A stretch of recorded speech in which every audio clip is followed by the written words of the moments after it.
Hey guys, happy Saturday. Today's Soul Mirror. That's our shadow work that we work on issues that we probably should be working on, or things that have, you know, maybe come up lately that are trying to get our attention. So, the card that I picked is actually a card of support. Very interesting card. I had to think really hard, meditate of what this was going to be about, what's going on in my life and stuff like that. So the support here, it says that you can either discourage or encourage. There's two options when you give support. You sincerely can discourage or encourage. So this is not fake support at all, okay? No, well, I support you as long as you never disappoint me. No, none of that. Not control designed as some type of concern at all. Not shame disguised as honesty, and not emotional punishment every time someone makes a mistake. I know it's hard, especially when it happens to us. Very hard. So it's a beautiful card, isn't it? This is about real support. And honestly, I think a lot of people misunderstand what support actually means. Because support, it does not mean agreeing with everything somebody does. It doesn't. It doesn't mean that you remove accountability either. But it also does not mean pretending that harmful behavior never happened. And it does not mean enabling some type of destruction. Okay? Don't get me wrong at all. But support does mean I will see your humanity while you're learning. Wait. Sit with that for a second. Really sit with that. I will see your humanity while you're learning. That means that somebody is actually learning. Not that they're going to continue to do it again and again and again and say, oh, well, that's, was a mistake, but I'm going to do it again. That's not how that works. There's always a huge psychological difference between correcting someone and then condemning someone. One helps people grow, and the other one just makes them emotionally shrink. And we don't want to do that to people we love. Today's Soul Mirror goes deep into the shadow side of support. And the reason why is because families everywhere are struggling with this. They are. I know. I struggle with it, especially growing up with my poor dad. Some people truly believe that one mistake should define somebody forever. One impulsive decision, one wrong turn, one bad night, one lie. Ugh, I hate lies. One setback, one moment of immaturity, and suddenly it becomes, well, you know what? That's just who they freaking are. No, absolutely not. Absolutely not. Human beings are far more complicated than the worst thing they've ever done. I hope my dad's listening. Sorry, Dad. Sorry. Psychologically, when somebody is constantly told, you can't be trusted, you're a blank, you always mess up, God, you never learn, do you? One thing that my dad would tell me, that some of the ones that I remember, is when I would try to lie to him and he'd say, Michelle, you can't bullshit a bullshitter. I think that's funny. It really is. But there's also, what would hurt is when I would lie and he would say, look at me straight in the eyes and say, Michelle, you actually believe your own lies, don't you?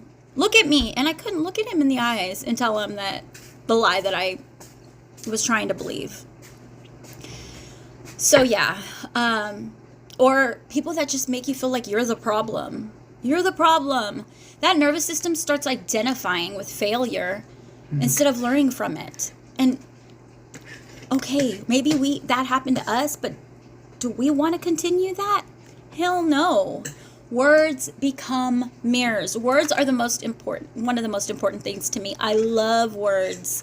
Words are everything. I wake up thinking of words. I go to sleep thinking of words, and that's why I'm really good with words, because they're very powerful. And I think that's actually one of my gifts, is my words. And I will continue to hold on and cherish them and choose them so specific, especially inside my family, and my friends, because that's who matters. Some people are walking around right now still carrying sentences spoken over that were put in their head 20 years ago by somebody who was angry for 5 freaking minutes. Yeah.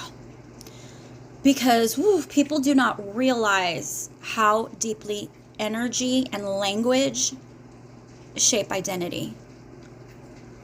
And honestly, today feels like one of those mirror hallway kind of days where people are accidentally revealing themselves without realizing it, you know?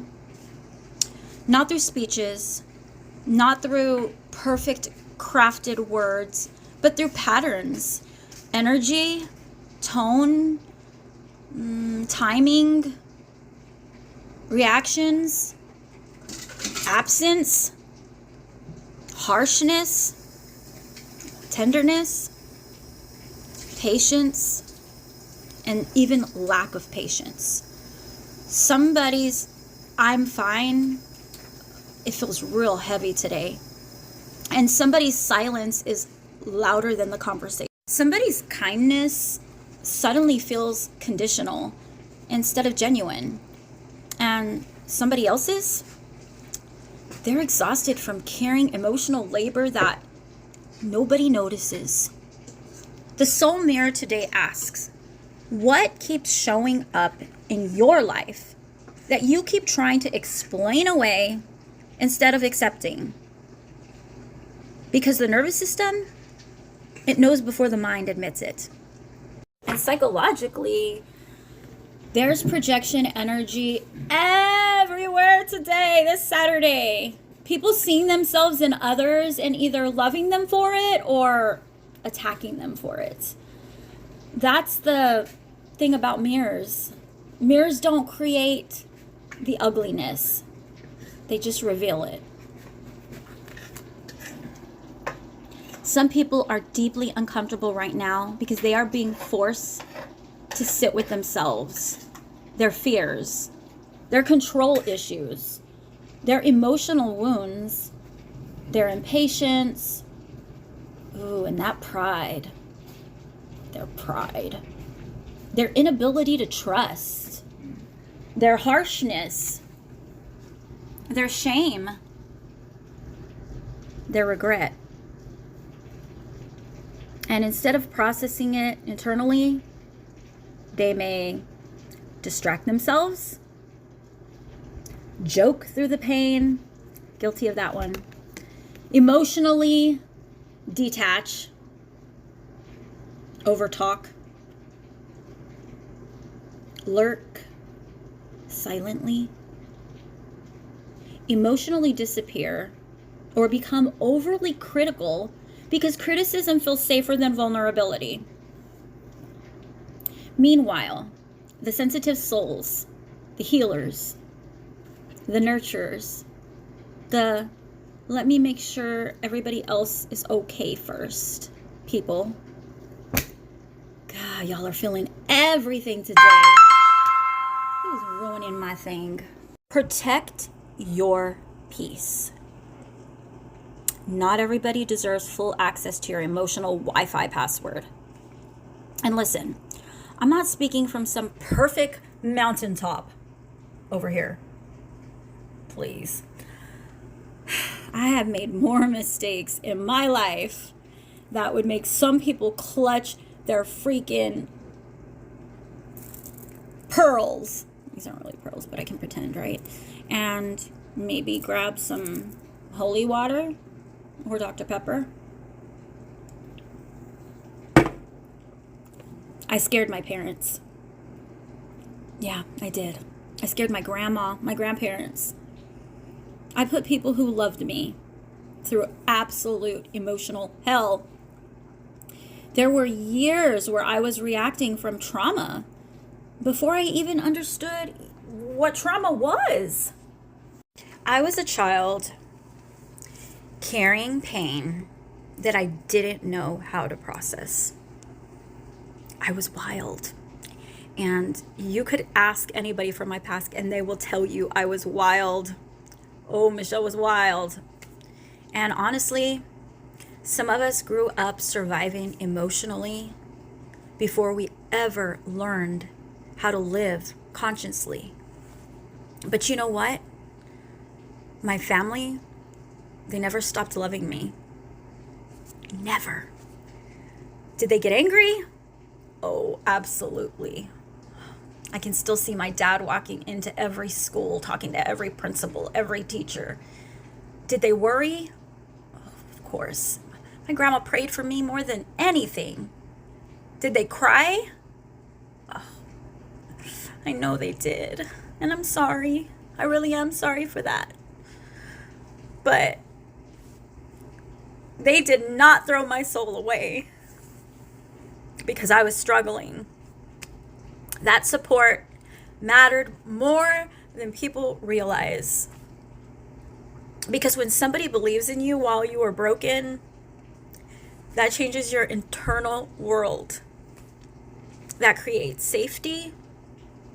That creates healing. That creates the possibility for transformation. And I really need people to understand something. Shame alone, that rarely transforms people. It doesn't. Love mixed with accountability does. That combination, oh, that's sacred. And honestly, I think people misunderstand karma too. I don't personally believe that life works like, well, you messed up in 1985, so now the universe is going to beat you with the folding chair forever. No. Sorry, the folding chair reference. It just got wrestling in my mind. I always got wrestling in my mind. The other day was Gramps' birthday. I think life repeats lessons until wisdom is born. Until awareness happens, until empathy develops, until accountability is understood, or until the soul finally says, I get it now. I get it. That's different. If somebody keeps repeating harmful patterns without reflection, yes, life is going to repeat the lesson harder. But when somebody genuinely changes, learns, feels remorse, feels that sorrow, feels sorry, breaks cycles, owns what they've done, grows, that's the lesson. That is the lesson. And honestly, some of the wisest, kindest, most intelligent people that you will ever meet are people who once completely fell freaking apart. Pain taught them. Consequences taught them. Support taught them. My people, thank you, thank you. Love taught them. And life humbled them. Boy, am I humbled. Heck yeah. Not perfection. No. I'm not perfect. Today's oracle card, soul work, is talking about support networks, our sacred circles. I just went to the beach with mine, a few of mine. Some of my circle wasn't there. I missed them. Equality, honest communication, and emotional refuge. And I love that because true support is not superiority. Mm-mm. Oh, I'm superior. No. It's not control either. well, I'm going to tell you what to do. No, it ain't that. It's not I'm going to tell you what to do. It's not. It's not control. It's not being superior. It's not emotional domination. It's not constantly holding mistakes over somebody's head over and over and over and over, never letting them go. Remember what you did. No. Real support says, I will tell you the truth. I will tell you the truth, but I will not strip you of your dignity while doing it. Power off. That part right there. Yeah, power off. That's emotional maturity. Sorry, my thing has a timer on it, so it stops. Because some people only know how to love others when they're succeeding. I mean, it's pretty easy when you're happy and things are going great in your life. But and then they turn around and fucking rip your fucking head off. Sorry, the peanut gallery's answering. Okay, yeah, they do all that, I do have to say. But some people only love you when you're behaving, when you're doing what you're supposed to do, or when you're being easy. You mean being aligned in their world? When they're making everybody comfortable. But sacred support, sacred support, it shows up in the messy middle. Yeah. The rebuilding, the uncomfortable conversations. I had one of those yesterday. The healing, the learning, the trying again, I am disappointed, but I still love you. Yeah, you made a mistake, but you are not a mistake. You're not. Today's reflection, it asks something deeper too. Are we supportive? Do we create emotional safety? Do we listen without conditions? Do we encourage growth?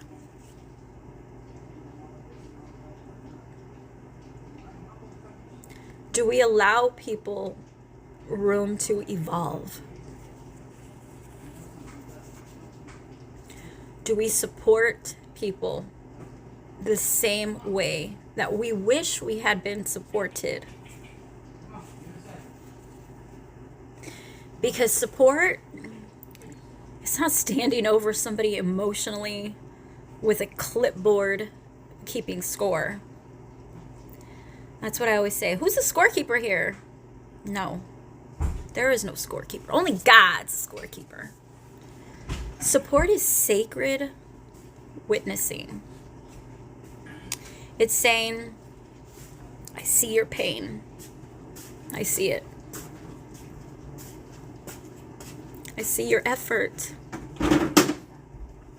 I see your humanity. And I see your potential.